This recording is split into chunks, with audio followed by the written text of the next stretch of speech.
Zachciało mi się kiedyś odbyć wielką podróż dookoła świata. Wymyśliłem sobie, że dojadę samochodem do Nowego Jorku. Kiedy rozłożyłem mapę świata, zobaczyłem, że najkrótsza droga prowadzi przez Syberię. Nie wiedziałem wówczas, że ta podróż zmieni diametralnie moje życie. Czasami tak myślimy, że kończy się ta piękna Syberia, że trzeba gdzieś dalej ruszyć, jeszcze dalej na północ, bo tutaj po prostu wkracza cywilizacja. Za parę lat drogi syberyjskie nie będą się niczym innym różniły od dróg, które znamy tutaj w Europie.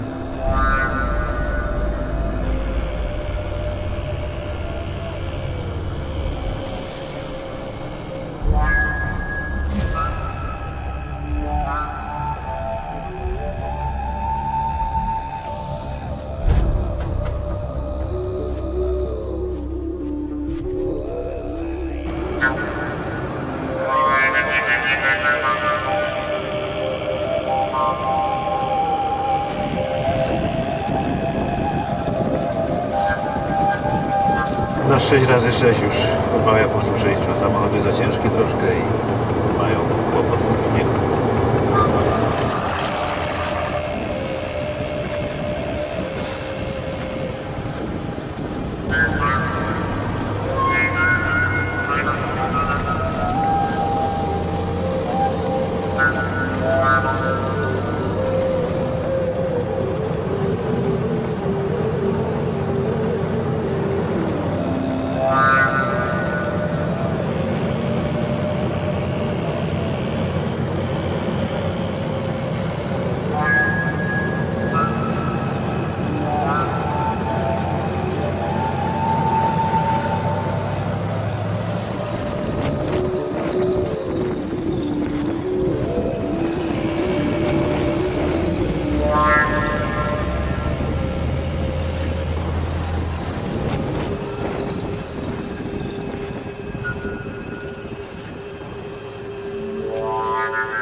Wydawałoby się, że Syberii nie trzeba nikomu przedstawiać. Syberia to kraina mieszcząca się w granicach Federacji Rosyjskiej. To olbrzymia ziemia.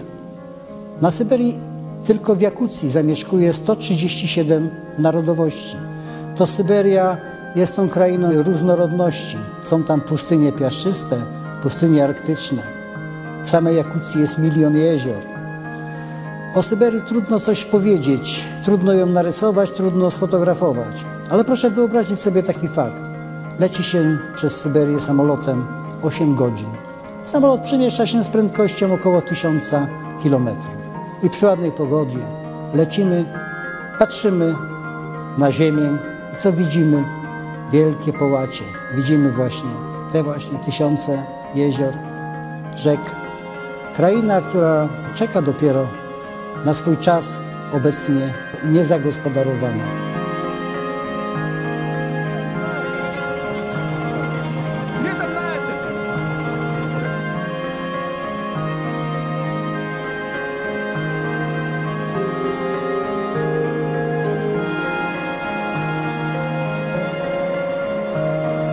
W 2008 roku pojazdem MAN kategoria pierwsza, bo taki jest skrót tego pojazdu, nazwy tego pojazdu, dojechaliśmy samochodem prawie do Cieśniny Beringa.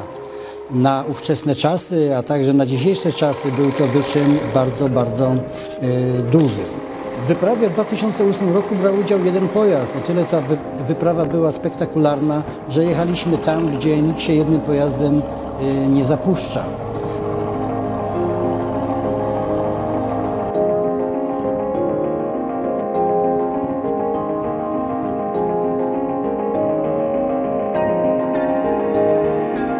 W 2015 roku udział w wyprawie wzięło więcej osób. W każdym pojeździe jechało 3 uczestników wyprawy, chociaż samochód wyglądał bardzo wielki, mógłby pomieścić większej tych osób, to jednak tylko w samochodzie znajdowały się 3 osoby.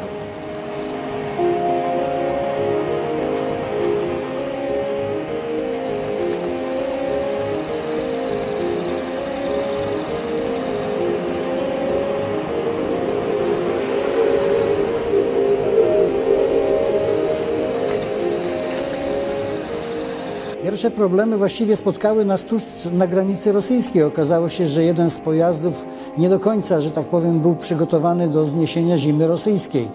Sarkazmem było, że na samej granicy zapowietrzył się układ paliwowy tego pojazdu.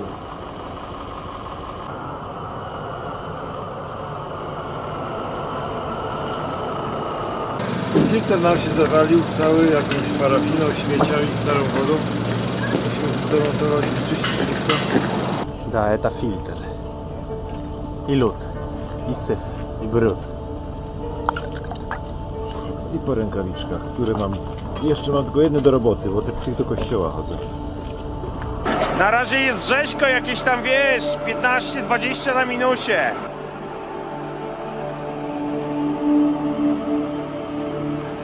Tak sobie pompujesz, Krzysiu, co?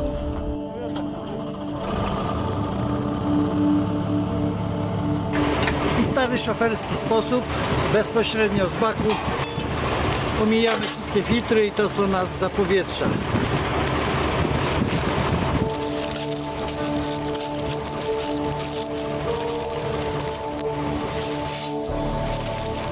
Paliwa masz pełno, nie? Tak. I będziesz przepompowywał? Tak, jak pójdzie, to będę przepompowywał.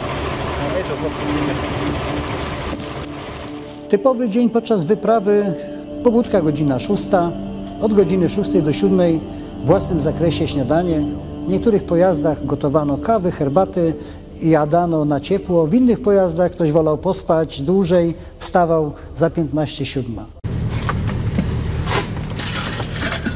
Co tam dzisiaj szef kuchni poleca? Szef kuchni poleca to, co było tydzień temu i 2 tygodnie temu i będzie przez najbliższe 2 tygodnie.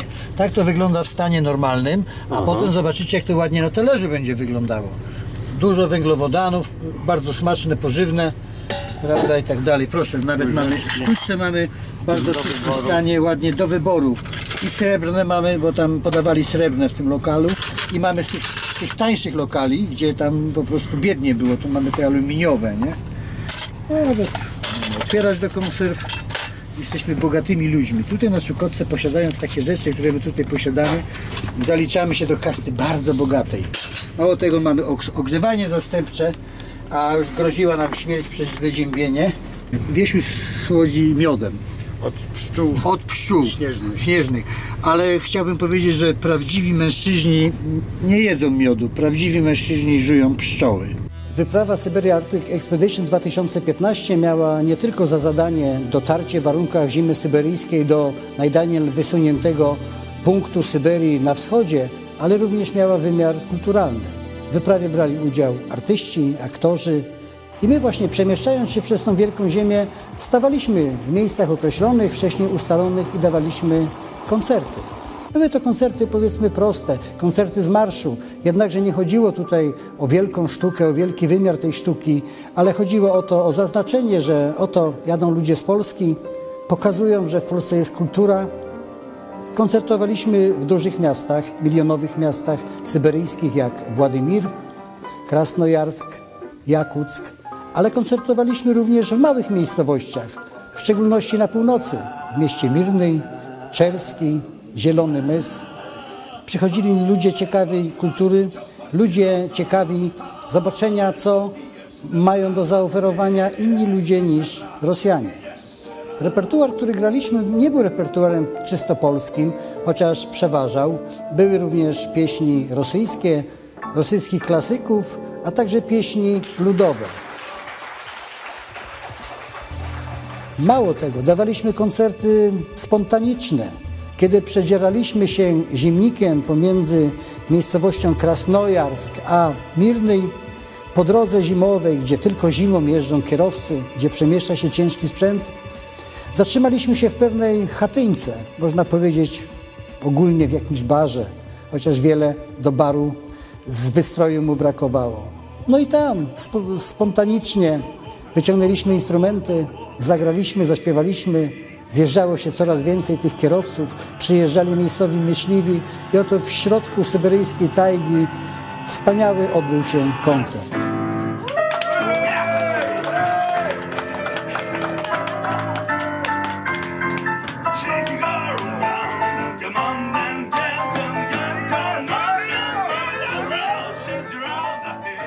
Przeważnie punktualnie 7 godzina wyjeżdżaliśmy. Było jeszcze często ciemno. Potem się rozwidniało. Około godziny 10 był pierwszy przystanek na śniadanie. Miejsce musiało być fajne, widokowe.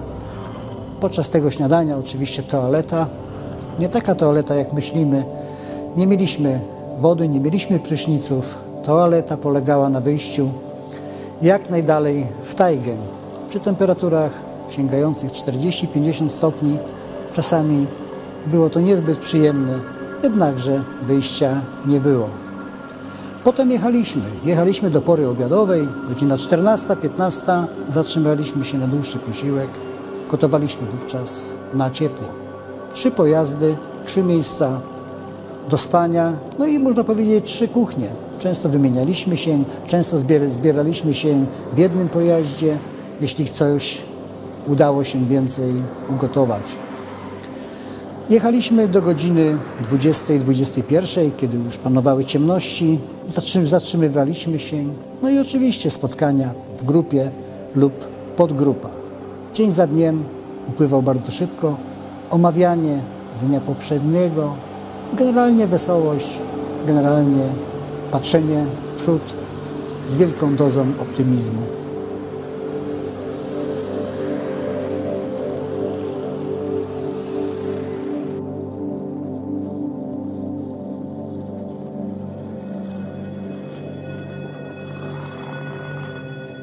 W 2008 roku zima była konkretna. Była to zima uznawana za zimę bardzo trudną i ciężką. Temperatury wahały się pomiędzy 50 a 60 stopni. Obecnie w 2015 roku zima okazała się zimą lekką. Temperatury 30-40 stopni i wydawałoby się, że jest to lepiej, ponieważ niby jest cieplej. Zima ciepła to zima zła, to zima śnieżna.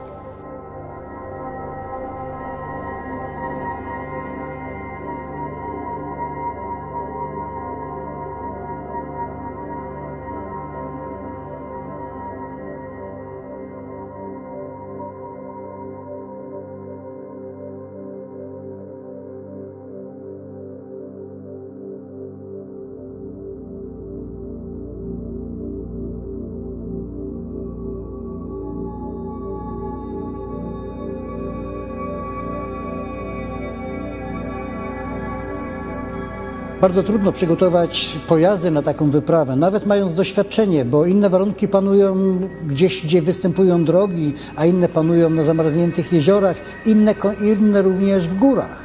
Nasze pojazdy były typowymi, ciężkimi pojazdami ekspedycyjnymi, a jeden z pojazdów był super ciężki.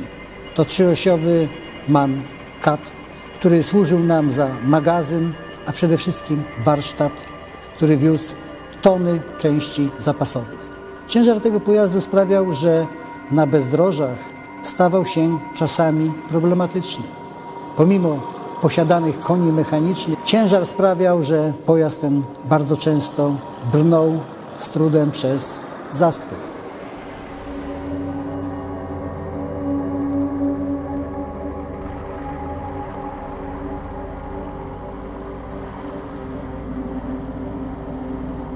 Trudno przewidzieć, co może się popsuć w temperaturze minus 40-50 stopni.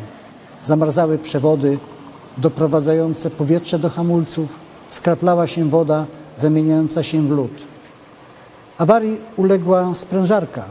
Nie można było dalej jechać. Brak hamulców, blokada hamulców, brak możliwości przemieszczania się. Nie można było czekać do rana. Noc, nie noc, trzeba było podświetlać, podczas mrozu wymieniać. Najgorsze było to, że wymieniało się, pracowało się, a potem efekt był znikomy. 2 godziny pracy, uruchamiamy, patrzymy na manometr, a on dalej wskazuje 0. To są te momenty, kiedy każda wyprawa zamienia się w malutki koszmar. Nie ma wyprawy, nie ma idylli, która trwa od początku do końca. Trzeba sobie zdawać sprawę, że każda wyprawa jest pewnym igraniem z życiem i że kwestią szczęścia jest, czy dotrze się szczęśliwie do celu.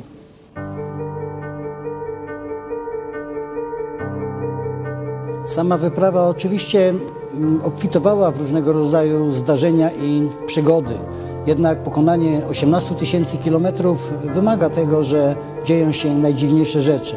Drobne usterki samochodowe, spotkania z ludźmi, warunki drogowe.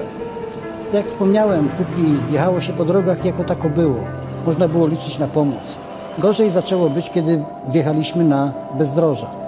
Wówczas trzeba było poruszać się po znajomości, po kursie GPS-u, po kursie kompasu, przemieszczać te wielkie równiny. Nie mamy ogrzewania od kilku dni w tym samochodzie. Pokażę może, jak to wygląda. Gotujemy tutaj. Muszę spojrzeć tutaj na podłogę naszą, jak ładnie to wszystko wygląda. Mamy tutaj temperaturkę około 20 stopni, ale rześkie powietrze za to. Oczywiście poniżej zera. Poniżej zera, 20 stopni. Gotujemy sobie teraz herbatkę. Oczywiście lód tutaj był. Woda się zamroziła, ale póki co mamy świetny smaluszek. Skarbówka, specjalny smaluszek, który jest... Wiciu, dziękujemy Ci. Dzika. Panie Witku, wielki szacunek. A przede wszystkim dzisiaj, bo resztę żarcia mamy zamrożonego całkowicie, bo mieszkamy w zamrażarce. A tutaj taki prezencik z Polski przyjechał w postaci smaluszku. Proszę, jaki świetny. Do tego rosyjski chleb, który jest niestety najlepszym chlebem i jeszcze nie oszukanym. I tak sobie tutaj pomieszkujemy my, morsy. Generalnie Syberia jest jednym wielkim bezdrożem. Tysiące rzek, które przecinają tę wielką krainę, sprawiają, że nie można przejechać sobie z zachodu na wschód. Prowadzi tam jedna droga, która prowadzi południem tej wielkiej ziemi, zresztą wzdłuż trasy syberyjskiej. No więc jak może funkcjonować takie wielkie państwo, jakim jest Rosja, posiadając tylko jedną drogę? Otóż ta jedna droga jest jedną drogą w okresie lata. Zimą tysiące syberyjskich rzek, tysiące syberyjskich jezior zamieniają się w świetnie przejezdną krainę. I tak niektóre z rzek są swoistymi autostradami. Zamarza rzeka Lena, 4,5 tysiąca kilometra. Zamarza rzeka Jenisiej, ob Irtyszem. I tam właśnie, po zamarzniętych rzekach, po tundrze, po zamarzniętych bagnach odbywa się zimowy transport. Syberyjska zima jest jedynym okresem, kiedy można cokolwiek na daleką północ przetransportować. A ponieważ wydobywa tam się gaz, wydobywa się ropę, powstają nowe miasta, trzeba to wszystko dostarczyć. I po drodze jeździły przede wszystkim cysterny, bo tylko zimą można w odległe zakątki Syberii dowieźć paliwo. Jeździły transporty wożące kontenery, konstrukcje. Prawie każdego dnia w części środkowej Syberii żeśmy takie transporty spotykali. Mniej oczywiście było ich na północy, a na Czukotce prawie wcale.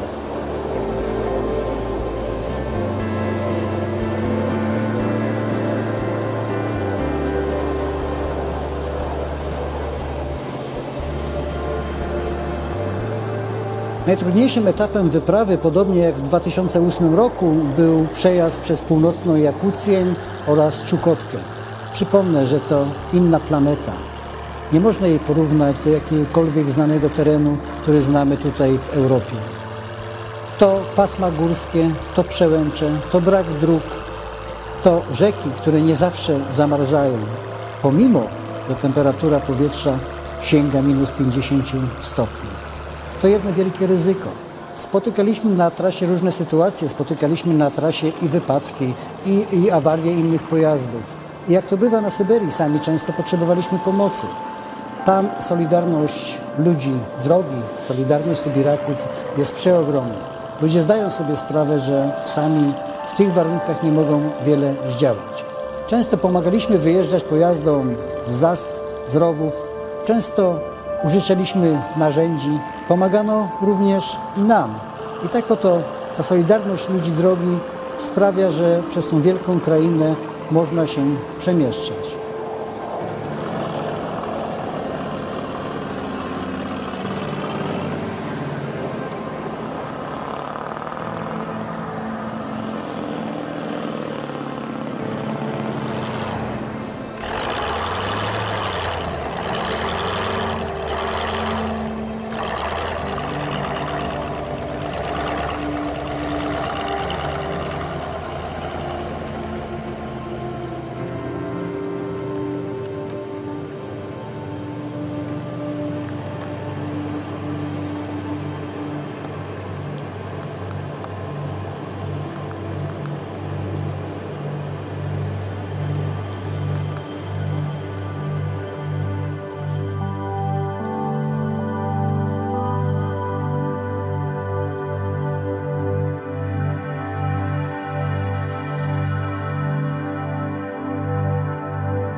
Wszyscy napotkani ludzie przede wszystkim najpierw się dziwią. Po co wyście tutaj przyjechali? Skąd wy jesteście?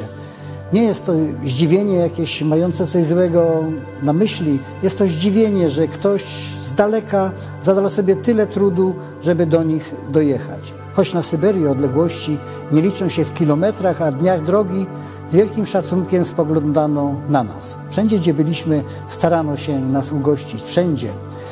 Byliśmy w miejscowości Ustnera, gdzie nas podejmowano.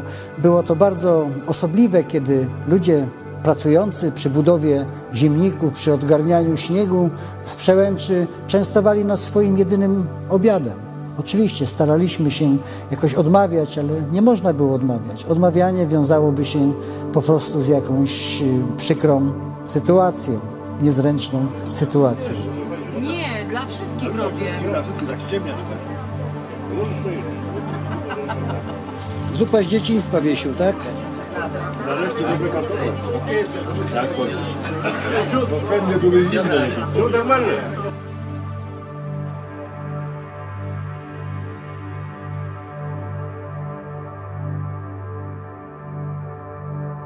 Nie wybieraj tych samych kartofli tutaj. Widzę, że mięsem gardzisz. A, bo piątek dzisiaj, rozumiem. Roda popiertowa. Głębokiej wiary. A my dla was taki maleńki podarek mamy, пожалуйста. А покажите, что это. А посмотрите, откуда это. Ну-ка, откуда это, ну-ка. Ой-ой-ой, с Австралии. Он Австралии? Да. Тут как-то кенгуру не попался. Ничего себе, страна. Вот молодец. Как ты добрался до сюда? Да. Znajdujemy się w Ustnera na bazie samochodowej, transportowej. Dzisiaj w nocy mieliśmy temperaturę przekraczającą minus 50 stopni. Parę rzeczy nam zamarzło. Skorzystaliśmy z gościnności tutaj całej bazy, że przygarnęli nas, dali nam ciepły garaż, możemy nasze awarie usunąć. Awarie nie są groźne, są to awarie wynikające z niskiej temperatury, które się normalnie przydarzają. No, gościna, którą tutaj żeśmy przed chwilą pokazywali, no to nie ma takiej gościny, trudno taką godzinę gdziekolwiek znaleźć. Obcy ludzie zachowali się po prostu jak rodzina, po prostu przygarnęli nas, dali nam swoje jedzenie. Jest to coś wspaniałego. Tutaj szef tej bazy, rano żeśmy się widzieli, podjechał do nas, kiedy staliśmy na parkingu. No i chcemy serdecznie podziękować za pomoc, którą żeśmy tutaj od was dostali. Спасибо большое за помощь, которую вы нам оказали. Это всем надо спасибо. Ну ладно, это, как его? Ну я от лица всей базы тут, от лица всех своих товарищей говорю. Все хорошо, да, всем вам спасибо большое за эту помощь. Да, все нормально. Не, у нас известно. У нас русский народ очень хороший, гостеприимный, так что приезжайте еще в любое время, Только с хорошими этими визитами и все, пожалуйста. Ludzie zamieszkujący Syberię, często ich nazywam nadludźmi. To ludzie niesamowici, to ludzie przyjaznego usposobienia. Здоровье есть, движение, надо двигаться, смотреть, любоваться природой. Конечно. Но не воевать. Nie wojować, конечно. Wojna nikomu nie нужна. To ludzie, którzy wiedzą, że drugi człowiek jest jego przyjacielem, wiedzą, że bez drugiego człowieka ciężko samotnie na tej ziemi żyć. Мне уже 70 лет. 70 уже. Ну делать нечего, дома сидишь, вот ездишь, отдыхаешь. Spotkania z ludźmi to osobny temat każdej wyprawy syberyjskiej. Niedopuszczalne jest, żeby jadąc przez Syberię, żeby minąć się z jakimś pojazdem. Pojazdy się zatrzymują, wymieniają swoje opinie, mówią o trasie przejechanej, często razem coś spożywają, dają sobie dobre rady. Kiedy komuś coś się popsuje, może liczyć na to, że kierowca, który podjedzie, nie przejedzie obok, zatrzyma się, pomoże usunąć awarię. Podobnie inni ludzie, jeżdżący na skuterach, jeżdżący zaprzęgami, jadący ludzie spotykający się, pozdrawiają się, zatrzymują i rozmawiają. Rozmowy trywialne o świecie, jeśli coś dobiegło, pytają. Przede wszystkim chcą spokojnie żyć.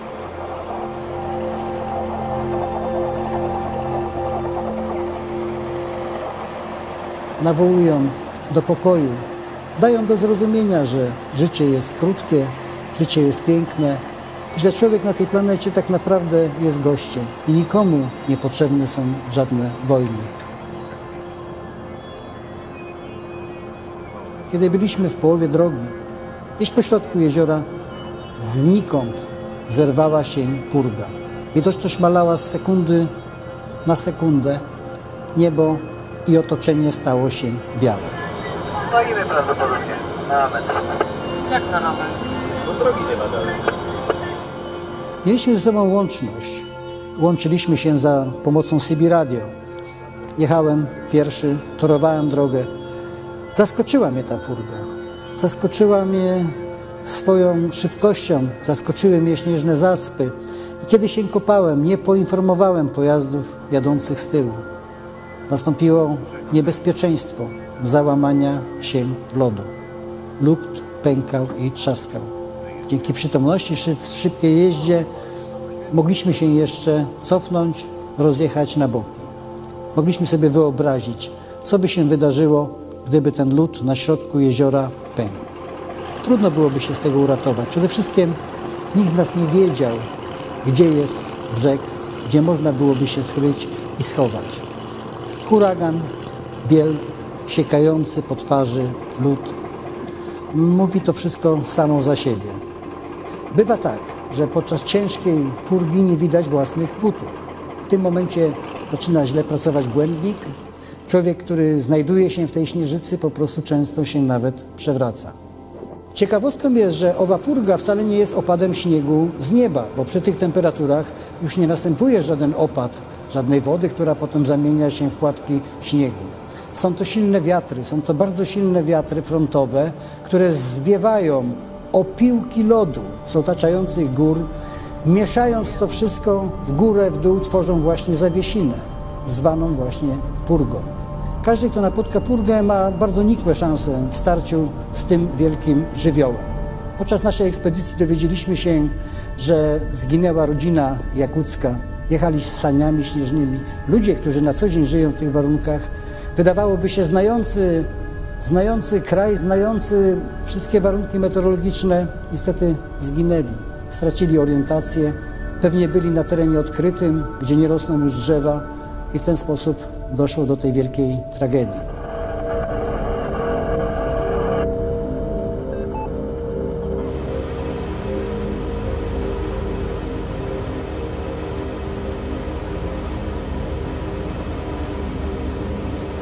Jesteśmy w drodze do PWK, rozpoczęła się purga, no i na razie stoimy.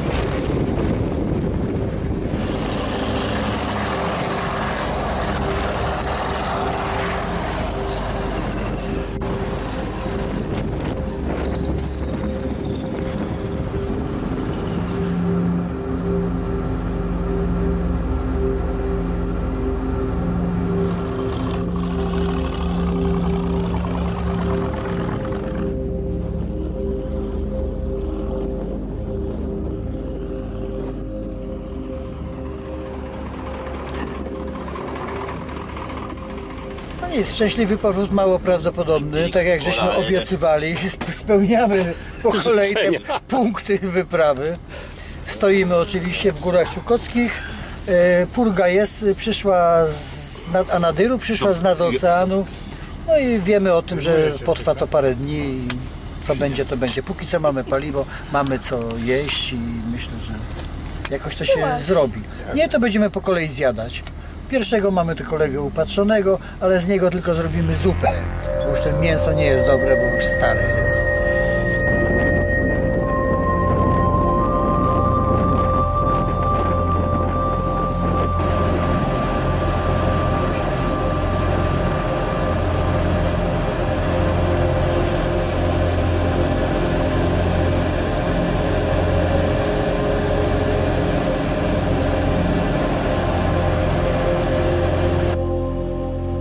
Awarie sprzętu wpisane są w każdą wyprawę, przynajmniej w taką. To nie jest letnia wycieczka, gdzie można sobie jechać i nad rzeczką usuwać awarie. Jedną z takich awarii, które były bardzo nieprzyjemne dla nas, była awaria ogrzewania w pomieszczeniu mieszkalnym, w pojeździe, którym ja jeździłem. Paliwo rosyjskie zwane Arktyką to nie jest zwykły diesel. Jest to coś, co zapala. Coś, co pali się w temperaturach minus 50-60 stopni, jednakże również nie działa kojąco na urządzenia. którymi jest zasilany. I tak przepaliło nam się ogrzewanie postojowe. Nie działało. Do końca wyprawy miesiąc, nie mamy warunków do naprawy, nie mamy części zapasowych, a żyć musimy. Awaria wydarza się jeszcze w miejscu, gdzie nie rosną drzewa, bo na Syberii nie wszędzie rosną. Żebyście wiedzieli, jak my ładnie mieszkamy, zdrowo i przyjemnie. W nocy mamy temperaturę 25 w minusie i 30. Tutaj mamy lodowisko w drzwiach. A ponieważ my jesteśmy starej daty i po prostu stare wygi, stosujemy do tego, żeby się nie ślizgać, oczywiście zwykłą sól. I w naszej kabinie, prawda, to lodowisko posypujemy solą. Sprawia to, że potem nie wpadamy w poślizg. Ogrzewania nie mamy. W tej chwili się ratujemy butlą gazową i piecykiem, który jest z lat 60. lub 70. Podnosi on nam temperaturę z minus 20 do czasami 0 do plus 5, ale jest to niesamowicie wygodne. Ale jest kuchenny, oczywiście przed chwilą zaparzyliśmy kawę, ale przystępujmy dalej do wysypywania solą naszego lodowiska, żeby nie zaryć po prostu pyskiem gdzieś jakiś ostry kant, bo wystarczy już wypadków na tej ekspedycji. Jazda w tych warunkach i życie w tych warunkach stało się dosyć kłopotliwe. Podłogę mieliśmy zaśnieżoną, lodowisko. Nie było wyjścia, trzeba było jak chodnik wysypać ją solą i dalej mieszkać, żyć, odliczać kilometry. Co mam powiedzieć, jak podjeżdżamy pod Pierewał Czapajew słynny, bardzo wysoki Pierewał. Trudność jest taka, że po prostu jedziemy w całkowitej mgle. Założyłem gogle, bo one dają jakikolwiek kontrast, jednak za mały kontrast, jest po prostu oślepiająco biało. Pierewał, którego się boją wszyscy jadący tutaj, a jedziemy trasą praktycznie nieprzetartą, także od tego zależy, czy w ogóle pojedziemy dalej, czy mamy w ogóle szansę pojechania dalej, czy podjazd na tą przełęcz będzie uwieńczeniem naszej tegorocznej wyprawy.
Ojnakonie na biegunie Zimna, miejscowość Ojmiakan znana jest z tego, że zanotowano tam najniższą temperaturę na Syberii. Wyniosła u nas minus 71 stopni Celsjusza. Kiedy przyjechaliśmy do tej miejscowości, okazało się, że nasz przyjazd okazał się wielkim świętem dla tej miejscowości. Trudno tam dotrzeć. Ta miejscowość co prawda jest na mapie, nie ma tam dróg, właściwie dojeżdża się do tej miejscowości po bezdrożach. Zagubiona wśród gór nie jest jednak miejscowością martwą. Miejscowy Dom Kultury zademonstrował nam etniczne zespoły taneczne, zaproszono nas do wspólnych tańców, opowiadano historię. Byliśmy świadkami przeróżnych obrzędów, jak karmienie ognia, oczyszczenie.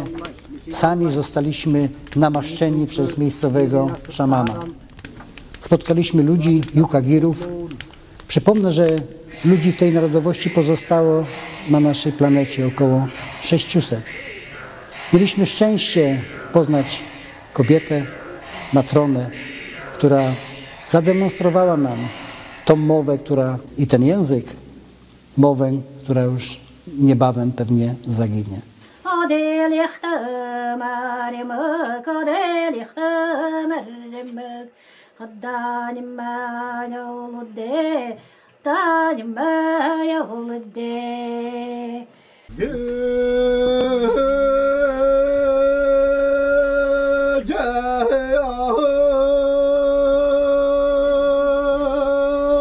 Każda pora roku na Syberii służy czemuś innemu. Ludzie, którzy zamieszkują tą daleką północ, nie mają takiego kontaktu z cywilizacją, jak my mamy. Oni żyją w warunkach podobnych, jakich żyli 100-200 lat temu. Każda pora roku jest tam inna. Wiosną zbiera się drewno, jeżeli oczywiście rośnie w pobliżu las. Dlaczego wiosną? Aby przez lato wysechł, żeby można było nim palić zimą. Potem jest lato. Latem sianokosy, potem zbiera się jagody, potem zbiera się porzeczkę, w końcu zbiera się grzyby. Przychodzi jesień, rozpoczyna się czas polowań. Najpierw na białki, wiewiórki, potem na sobole, a potem na grubego zwierza. W niektórych miejscowościach czas zatrzymał się dawniej, można powiedzieć 500-1000 lat. Mam tu na myśli Czukczów, którzy żyją bez drewna na opał, bo tam, gdzie mieszkają, nie występuje już tajga. Mieszkają na lodzie, ubierają się w skóry i żyją. Najciekawsze z tego jest, że ludzie ci są uśmiechnięci, szczęśliwi, bardzo gościnni.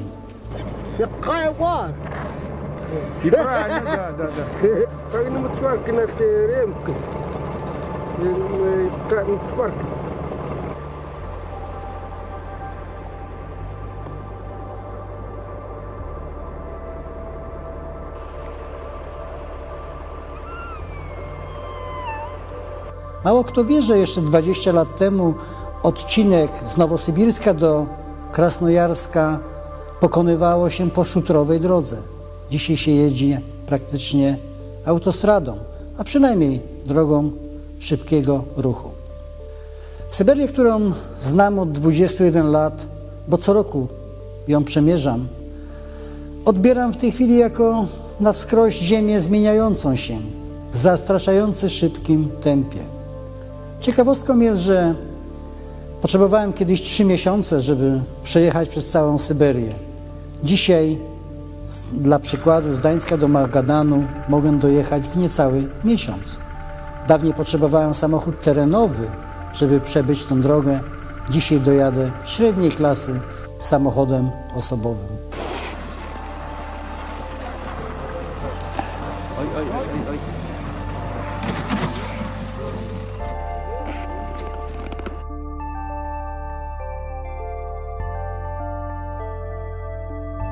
Na Syberii widzieliśmy różne rzeczy. Jadąc kiedyś zamarzniętą rzeką, przejeżdżamy, patrzymy, stoi samochód.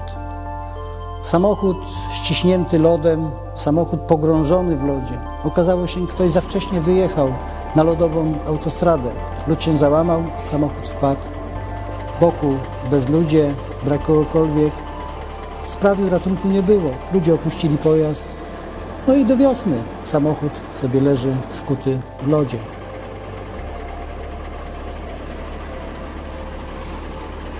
Na trasie naszej ekspedycji na Ziemnika spotykaliśmy osobliwe miejsca, to szamańskie miejsca. Przeważnie było to jakieś drzewko, jakiś szczególny punkt, wzniesienie, przełęcz, dział wód.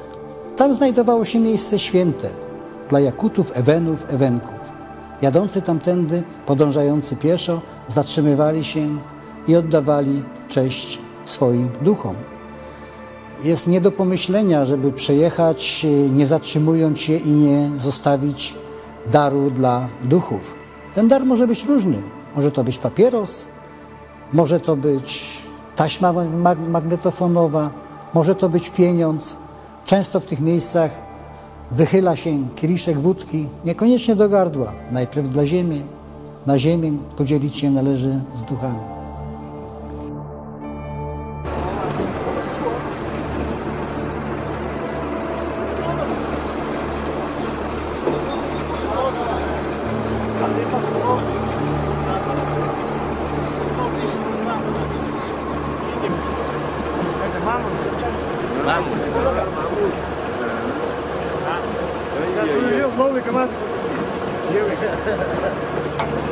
Это щеба называется, отбивнее, ну вот старая, где вот на коже, вот на поделке, четки, такое вот все. Ну вот, есть же четки, видели же с мамой? Гонки делают. Go.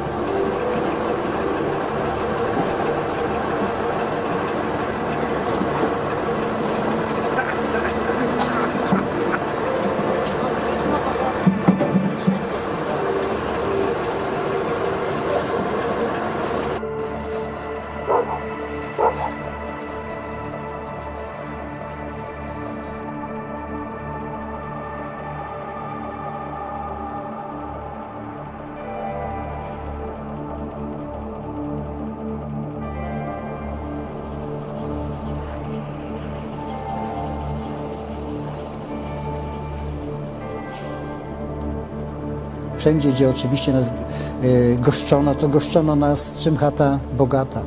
Czym mogli, ugaszczali, na drogę dawali. А эта речка называется как? Алазея. Как? Алазея. Авазея. Алазея. Авазея. Рыбы много здесь. Нормально. Летом из моря выходит. Это молоко мороженое, да? Mrożone?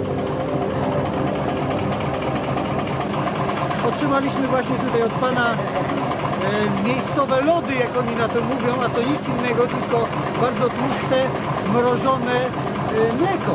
I to mleko jest poporcjowane, widzimy w ten sposób, że jest to naprawdę spełnia rolę lodów.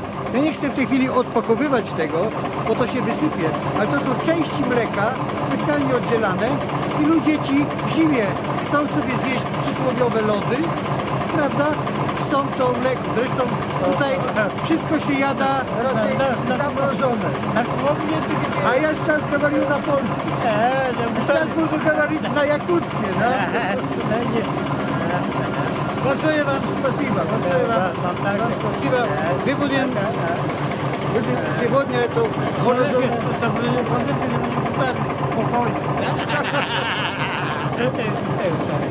Спасибо.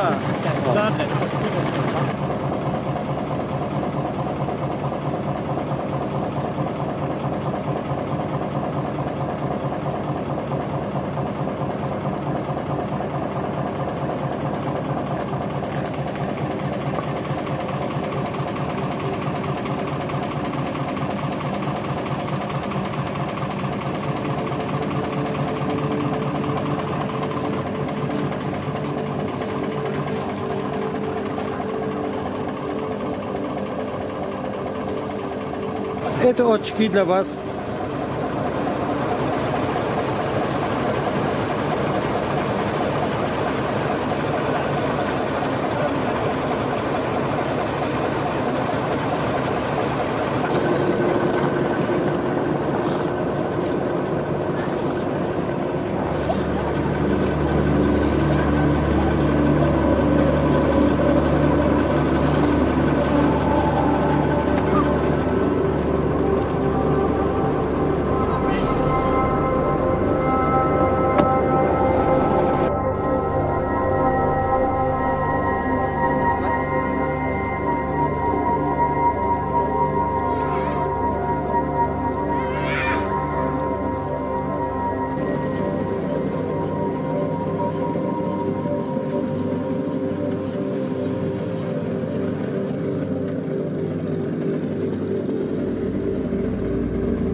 Дорога Среднеколым-Зырянка. Дорога замечательная. Русские машины едут. Немцы возвращаются на трассах, как в 43-м году по Смоленской дороге. Говорили, не лезьте сюда, в Россию, немцам. Все равно на них едут, на этих машинах. Вот и едут они назад, как в 43-м. Так будет всегда. Wszystko ma swoją wytrzymałość, wszystko pracuje, wszystko zostało skonstruowane na określone warunki, na określoną ilość godzin. To mamy skrzynią biegów malutkie problemy. Prawdopodobnie to tylko jest olej. Sprawdzimy zaraz. Brak napędów. Skrzynia jest tutaj hydrauliczno-mechaniczna. Stwierdziliśmy już, że stanu oleju nie ma. Olej zresztą podkapywał. Na mrozach puściły zimeryngi. Uzupełniamy olej i zobaczymy, co będzie. Wszystko zasypane, samochody stoją. Starają się gdzieś tam przebić. Myśmy szukali drogi objazdowej, no i tak się skończyło. Miałem przykrą sytuację. Jadąc przodem, torując drogę dla innych pojazdów, przebijałem się przez zaspy. Często cofając, często jadąc do przodu, omijając, zbaczając z duktów, starając się gdziekolwiek znaleźć drogę przejazdu. Podczas jednych z tych manewrów, że tak powiem, przebijających się przez strome, wielkie zaspy, uległa uszkodzeniu skrzynia biegów. Ważąca 800 kg skrzynia biegów okazała się nie do naprawienia w warunkach purg, w warunkach mrozu, wiatrów, a przede wszystkim w warunkach czukockiej rzeczywistości, w której miejscowość od miejscowości oddalona jest o setki kilometrów. Szczęście byliśmy 3 pojazdami, nie było wyjścia. Zabraliśmy samochód na hol i jedziemy dalej do miasta, spróbować coś z tym zrobić.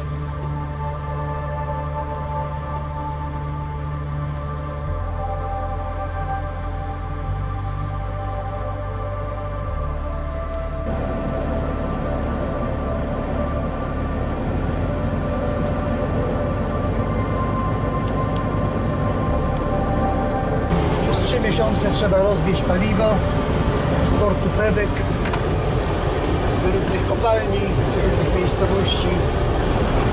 No a my mamy same oszczędności paliwa. Na holu jadę, skrzynia biegów wysiadła. Może dzisiaj dojedziemy na obrzeże miasta Pewek. Jutro jakiś garaż ciepły i zobaczymy, co się z tym da zrobić. No, nieładnie to wygląda. W mieście okazało się, że awaria jest bardzo poważna, że nie zdołamy usunąć jej w polowych warunkach. Nie było wyjścia. 2 możliwości. Zostawiamy, czyli co? Podpalamy samochód, zostawiamy i wracamy. Jednakże szkoda przygotowanego sprzętu. Podjęliśmy karkołomną decyzję o holowaniu samochodu. 3,5 tysiąca kilometrów po bezdrożu. 20-tonowy MAN ciągnie 15-tonowy samochód. Po zamarzniętych rzekach, przez przełęcze, przez kilka łańcuchów górskich, po stromych zjazdach nad przepaścią. Szczęście, tylko szczęściu zawdzięczamy, że pojazd szczęśliwie dotarł do Magadanu, że wszyscy, którzy tym pojazdem jechali, uszli z życiem.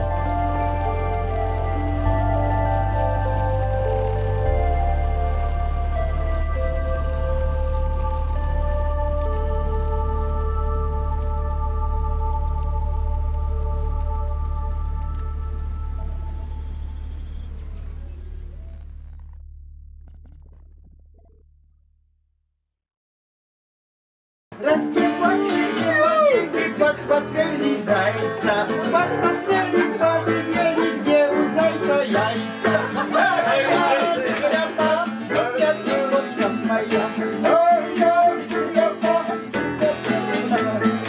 Raz nie płacili, Bałtyki, pospatrzyli Wisły, pospatrzyli, podziwieli.